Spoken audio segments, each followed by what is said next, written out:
salaamaaleykum yow Moussa Diop mi nekk DG Dakar Dem Dikk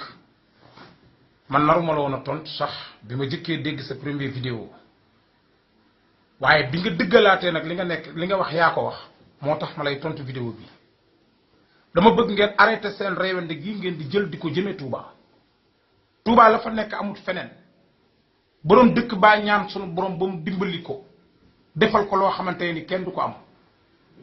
seen nguur gii ngeen nekk sax sëñ Bamba tax bu dul woon ak Sëriñ Tuubaa nit ku ñëw du fi yor nguur tubaab bi fii la dugg fuuta googu ngay wax ak feneen fu mu mënti doon fu ci ne tubaab bi daaneel na fa góor ñu dem ba réew mi lew nekk ci loxol Sëriñ Tuubaa maslaa tax kenn ku ci nekk la ci sa cër ñu jox la ko ngeen bëgg a fontoo waa Touba loolu duñ ko nangu. naa ngi naan autoroute Ila Touba dafa war a am fuuta nit ñi jëmuñu fuuta Touba leen jëm. économiquement li Touba di recensé lan moo ko recensé fii ci Sénégal màggalu Touba fu mu am boo defee autour Ila Touba defal màggalu Fuuta ba xam nit ñi dinañ fa ñëw bàyyi leen seen affaire réewande yi ngeen di def bi sëñ Mourou Moustapha di taxawal 1929 raay booba yéen ileer sax da ngeen koo mën a jënd weñ gi jëm ci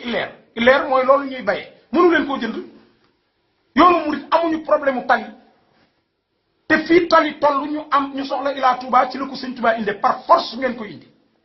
Sëriñ Bamba ko soxla baarakali fi xarakaati wa sukóor rabbi lazi xat xaadali kun fa yakun la wax lu xewati dana ñëw waj al bihi daariye kal madina barakatan wa kaabatan masxuna lu amoon màkk dana ñëw Touba seen dëkk yi nag nii mu mel seen coxor gay tax dara du fa avancé et puis ngeen arrêté seen affaire yi ngeen di def yoonu murit du seen morom bu ngeen di foyee murit yee yor seen carte ku leen neex lañ koy jox te na ngeen arrêté goye nag nit bu yarwul la Abdoulaye Wade waxoon rek dana dégg lu mu war a dégg bu leen fontoo laa wax Touba na ngeen arrêté seen làmme ñi ngeen jël jëme ko ci Touba wala ñun murit yi ñoo koy faj lopp nag tuuru lopp tuuru dootuñu ci waxaat nag